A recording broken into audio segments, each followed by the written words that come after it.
रजनीगंधा प्रेजेंट्स बिहार किसका, powered by नोवा शुद्ध देसी घी। जब जब खाए दिल खुश हो जाए, सदियों का नोवा शुद्ध देसी घी, सपना स्वस्थ भारत का। आई लव घी घी घी घी घी। कभी उद्योग की नगरी थी कटिहार, उद्योग विहीन हो गया कटिहार, ये सब तो मुद्दा है सर, मुद्दा तो बिल्कुल है। तो हेलीकॉप्टर नेता टाइप हैं वो सब, आके थोड़ा माहौल बना देते हैं, तो अभी लगता है कि माहौल थोड़ा बदलाव आएगा। जो चुनाव का खास रंग है वो वोटरों के बीच है, जो घर पर है, जो अभी भी चुपचाप है। और ये साइलेंट वोटर एक बड़ा फैक्टर होता है हर विधानसभा क्षेत्र के लिए। कुछ युवा है जो बदलाव चाहते हैं, कुछ युवा है जो राष्ट्रहित पर वोट करना चाहते हैं, कुछ युवा है जो बेरोजगारी पर वोट करना चाहते हैं। लेकिन आखिरी समय में सबसे बड़ा जातिवाद और धर्म को लेकर जो है लोगों का रुझान हो जाता है, वो बहुत बड़ा ये फैक्टर है। अलग अलग समीकरण है। हाँ, निश्चित तौर पर सपोर्टर अब चौक चौराहे पर हल्ला करना शुरू कर दिए। बिहार विधानसभा चुनाव के दूसरे चरण में कटिहार में 11 नवंबर को मतदान होना है। आइए जानते हैं, हमारे साथ कुछ पत्रकार हैं कटिहार के, कि उनका क्या मूड मिजाज है, क्या माहौल है यहाँ पे, किस तरह का चुनावी तैयारी है और क्या रणनीति है। क्या लगता है इस बार पलड़ा किसका भारी है कटिहार में? देखिए, सबसे पहले जो आप बोले हम लोगों का मूड क्या, हम लोग का मूड तो एकदम पूरा किस तरह स्वच्छ मतदान हो उसी पर है। जहाँ तक समीकरण की बात है, कटिहार में कुल 7 विधानसभा है और सभी विधानसभा का अलग अलग समीकरण है। हाँ, निश्चित तौर पर सपोर्टर अब चौक चौराहे पर हल्ला करना शुरू कर दिए, किसी पार्टी के पक्ष में, किसी प्रत्याशी पे। लेकिन जो चुनाव का खास रंग है वो वोटरों के बीच है, जो घर पर है, जो अभी भी चुपचाप है। और ये साइलेंट वोटर एक बड़ा फैक्टर होता है हर विधानसभा क्षेत्र के लिए।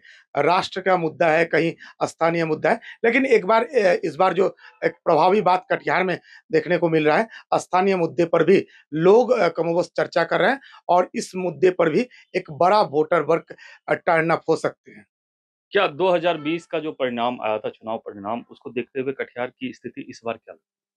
देखिए, 2020 के बाद की स्थिति से तो कुछ तो बदलाव है। अगर आप लोग खासकर हम लोग कटिहार सदर विधानसभा की ही बात करें, यहाँ एक बड़ी लड़ाई पहले हुआ करता था महागठबंधन और एनडीए गठबंधन के खिलाफ। लेकिन इस बार आप लोग को, जैसे सबको पता है, कटिहार के लोग और बिहार के लोगों को, कटिहार में इस बार लड़ाई बेहद रोचक है।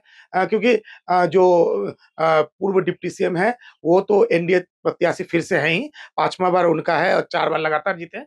लेकिन एमएलसी जो अशोक अग्रवाल है और उषा अग्रवाल महापौर जो है, उनका बेटा सौरभ अग्रवाल महागठबंधन के प्रत्याशी है। इसीलिए लोग भी बस कन्फ्यूजन की स्थिति में अब तक है।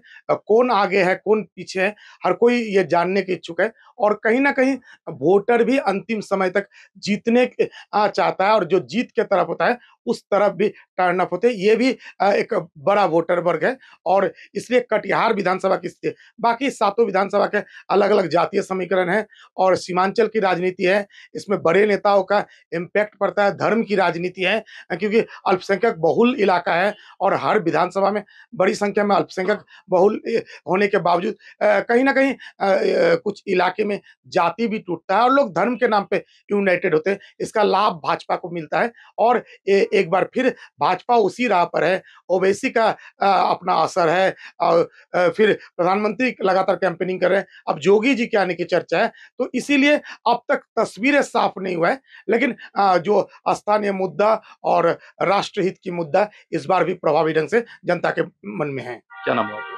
सुब्रत, न्यूज़ 18।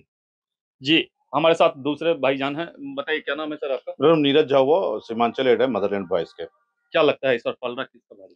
देखिए, इस बार जो चुनाव सभी 7 कटिहार के 7 विधानसभा सीट हैं, उसमें त्रिकोणीय हो गया है। एक तरफ जहां भाजपा के 4 बार के जो विधायक हैं वो मौजूद हैं, डिप्टी सीएम हैं, तो वहीं भाजपा के ही जो पुत्र हैं सौरभ अग्रवाल, वो मैदान में एमएलसी पुत्र हैं, वो मैदान में हैं। और इस दोनों की तिकड़ी को तोड़ने के लिए जो बागी उम्मीदवार हैं वो भी मैदान में है। और तीसरा जो जनस्वराज है वो भी जो है सो अच्छे कैंडिडेट को भी उन्होंने उतारा है। तो इसलिए जो कटिहार और कटिहार के जो 7 विधानसभा सीट है वो त्रिकोणीय हो गई है। और सबसे अब समस्या ये हो गई है वोटर के साथ में कि अब वो किधर जाए, भाजपा के जो प्रत्याशी हैं उनके साथ खड़ा हो, या भाजपा समर्थित जो एमएलसी हैं उसके साथ खड़े हों, या जो आरजेडी के जो टूटे हुए बागी हैं उनके साथ हो, तो ये तिकड़ी बड़ा मतलब समीकरण कभी एक दूसरे को तोड़ सकता है कभी। ऐसा भी लगता है क्या कि वो चेहरे को देख के लोग वोट करेंगे या मुद्दा क्या होगा इसका ध्यान नहीं रख रहे हैं लोग? देखिए पिछले बार जो चुनाव हुआ था, जो भाजपा के जो कैंडिडेट थे, उन्होंने लगभग 15,000 वोट से जीत दर्ज की थी। उस 15,000 अब जीत उस जो इनके जो 2 ही मूल रूप से पार्टियाँ थी और उनको नहीं था, बीच में और कोई नहीं था। तो इस बार जो 4 लोग हैं तो और वोट की जो समीकरण है, ध्रुवीकरण है वो टूटेगा। तो कहीं न कहीं जीत-हार का जो रेशियो है वो तो बहुत कम मार्जिन का रहेगा। लेकिन जो विकास का मुद्दा माना जा रहा है, जो आम वोटर में है कि 4 बार से जो भाजपा विधायक हैं उन्होंने क्या काम किया। केंद्र की योजना हो या बिहार सरकार की योजना को खुद की योजना बता कर के वो दावे कर रहे हैं विकास के, तो लोग अब अच्छी तरह से समझ रहे हैं कि आखिर विकास कहाँ हुआ। कई ऐसे जगह शहर में कई जो नगर निगम क्षेत्र है या कटिहार विधानसभा क्षेत्र है, ऐसे जगह हैं जहाँ जो मूलभूत सुविधा है सड़क, बिजली, पानी, वहाँ तक नहीं है। लोगों के 17 से में जो पुल टूट गया वो पुल नहीं बना जिसके चलते लोग विरोध खड़ा कर रहे हैं। तो कहीं न कहीं इसमें जो जीत का जो भाजपा का जो जीत का दावा है वो कहीं न कहीं बड़ा फैक्टर होगा विकास के मुद्दे को लेकर के। तो इसको लेके क्या लग रहा है कि एमएलसी पुत्र जो हैं, जो ये विपक्ष के पार्टी से खड़े हुए हैं, महागठबंधन से खड़े हुए हैं, उनके तरफ रुझान है क्या वोटर का? देखिए, अब जो बीजेपी का जो कैडर वोट था वो टूट चुका है। तो निश्चित ही जो हार और जीत का जो मार्जिन है वो निश्चित बदलेगा। तो आप ये निश्चित कह सकते हैं कि जो जीत और हार का जो समीकरण है तो ऑटोमेटिक है कि बदलेगा इस मामले में। निश्चित रूप से वो हार जीत का जो मार्जिन है वो उसको देखते हुए पिछले 2020 को देखते हुए वो बदलने की बात कह रहे हैं हमारे पत्रकार। क्या नाम है? करण कुमार, टीवी 9 भारत। क्या लगता है इस बार पलड़ा किसका भारी होगा? भारी किसका हो ये सवाल नहीं है। सवाल ये है कि जो राजनीति है एक अच्छा चुनाव हो, अच्छा मतदान हो, ये हम लोग चाहेंगे कि अच्छा मतदान होना चाहिए। पलड़ा जहाँ तक भारी की बात है तो 7 विधानसभा है, सातों विधानसभा के अलग-अलग परिप्रेक्ष्य हैं, सब अलग-अलग स्थिति है। तो किसी व्यक्तिगत किसी विशेष विधानसभा की अगर कटिहार की बात करेंगे, तो दोनों में 2 खेमा दिख रहा है।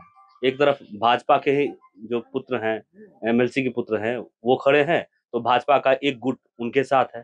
और आरजेडी के जहाँ तक दूसरी बात है, तो आरजेडी से चूँकि उनको टिकट नहीं मिला, तो वो बागी होकर लड़ रहे हैं। तो आरजेडी का एक भाग उनके साथ खड़े हैं।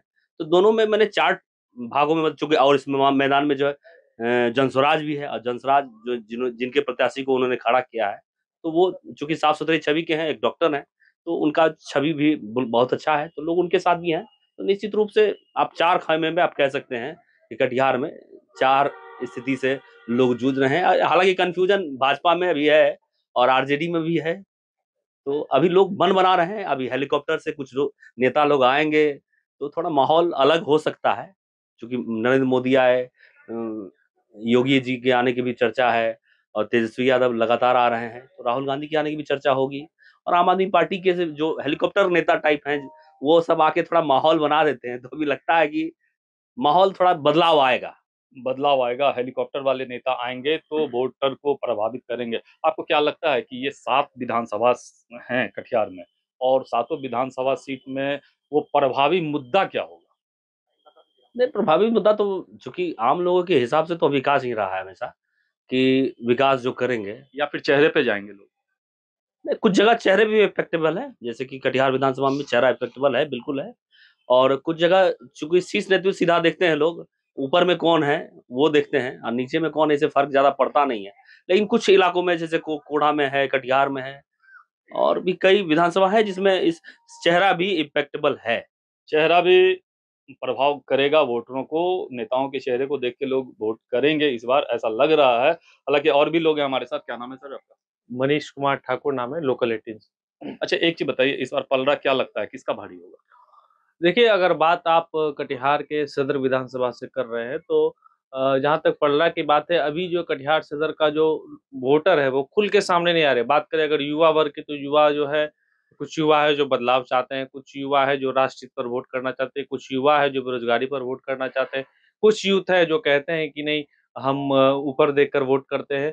तो कुल मिलाकर जो युवा वोटर है वो तो खुलकर आ रहे हैं, लेकिन जो 40 से 60 के बीच के जो वोटर है वो खुलकर नहीं आ रहे, खुलकर सामने नहीं आ रहे। और कहीं न कहीं उनके ज़हन में ये बात चलता है कि वो राष्ट्रहित के मुद्दे पर वोट करते हैं या देश के मुद्दे पर वोट करते हैं, तो वो खुलकर अभी सामने नहीं आ रहे। इसलिए अभी पलड़ा किनका भारी है ये कहना जल्दबाजी हो जाएगी। लेकिन कटिहार के जहाँ तक राजनीति समीकरण आप भी बेहतर समझते हैं कि कटिहार में जाति धर्म का जो राजनीति होता है ये ज्यादा फैक्टर है फैक्ट करता है। तो कटिहार में कुल मिलाकर अभी जो देखा जा रहा है, जो मुकाबला है वो काफी दिलचस्प हो गया है, क्योंकि हमारे कई बड़े भाइयों ने भी बताया कि एक तरफ जहाँ 4 बार के विधायक हैं, डिप्टी सीएम भी रहे हैं, और एक तरफ हैं भाजपा के एमएलसी है, बड़े चेहरे हैं सीमांचल के, उनके पुत्र हैं बीजेपी से। तो लोग हालांकि अभी भी कंफ्यूज्ड हैं कि हम लोग किस तरफ रुख करें। लेकिन जो लड़ाई है वो काफी दिलचस्प है कटिहार के सदर विधानसभा की। और अगर अलग अलग विधानसभा की बात करें, कटिहार में कुल 7 विधानसभा है, तो कुछ विधानसभा है जहां पर इंडिया गठबंधन का दबदबा बीते कई वर्षों में देखने को मिला है, तो वही एनडीए गठबंधन जो रही है उनका दबदबा देखने को मिल रहा है। इस चुनाव में भी लगभग वही देखा जाए, लेकिन ओवैसी फैक्टर भी है कुछ विधानसभा में, वो भी देखा जा रहा है। कटिहार सदर विधानसभा छोड़कर अन्य विधानसभा में ओवैसी फैक्टर भी देखा जा रहा है।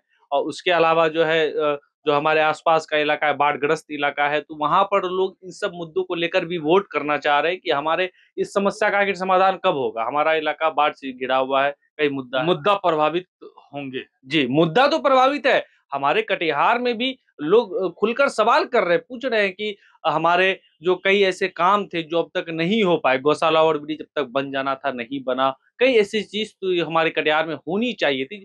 कभी उद्योग की नगरी थी कटिहार, उद्योग विहीन हो गया कटिहार, ये सब तो मुद्दा है सर, मुद्दा तो बिल्कुल है। और खासकर जो आसपास का जो हमारा विधानसभा जैसे कदवा है, बलरामपुर, ये सब बाढ़ग्रस्त इलाका, बड़ारी है वो बाढ़ग्रस्त इलाका है। पब्लिक जानना चाहती है, प्रयास खोजना चाहती है ऐसे चेहरों को कि जो बात करे उस मुद्दे पर कि बाढ़ का आखिर कैसे निदान चाहती है कि कैसे होगा ये बाढ़ का अस्थायी निदान। कुछ तो होना है, कुछ तो रास्ता निकालना चाहिए सरकार को, जो नहीं निकल पा रहा। इस पर भी लोग इस बार वोट करेंगे, बिल्कुल वोट करेंगे।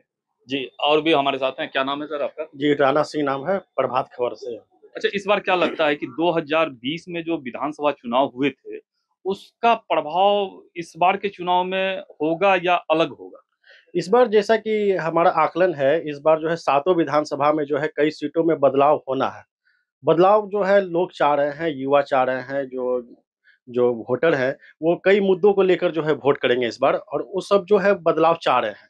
लेकिन एक बड़ा फैक्टर ये भी है कि लोग मुद्दा को लेकर तो वोट कहते हैं कि हम मुद्दा को लेकर वोट करेंगे, विकास को लेकर वोट करेंगे, लेकिन आखिरी समय में सबसे बड़ा जातिवाद और धर्म को लेकर जो है लोगों का रुझान हो जाता है। वो बहुत बड़ा ये फैक्टर है, जिसमें कि जो है जो मुद्दा है वो कहीं न कहीं गायब हो जाती है, और जो है लोग अपने चेहरा को देखकर अपने जो है बोले उनको अपने धर्म और राजनीति धर्म की राजनीति होने लगती है, और इस तरह से जो है सही मायने में जो है जो विकास होना चाहिए वो विकास नहीं हो पाता है।